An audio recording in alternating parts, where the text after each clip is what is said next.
തിരുവനന്തപുരത്ത് 13-കാരൻ പൂ പറിക്കുന്നതിനിടെ കുളത്തിൽ വീണ് മരിച്ചു. മലയിൻകീഴ് സ്വദേശികളായ ഷാജി ഷാമിനി ദമ്പതികളുടെ മകൻ മുഹമ്മദ് നിഹാസാണ് മരിച്ചത്.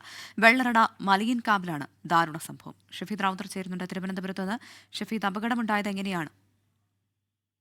ഇന്ന് രാവിലെയാണ് ഈ അപകടം വെള്ളറട മലയൻകാവ് പുന്നക്കുഴി കുളത്തിൽ സംഭവിക്കുന്നത്. മുഹമ്മദ് നിഹാസ് മലയൻകീഴ് സ്വദേശികളായിട്ടുള്ള മുഹമ്മദ് ഷാജി ഷാമിനി ദമ്പതികളുടെ മകനാണ്.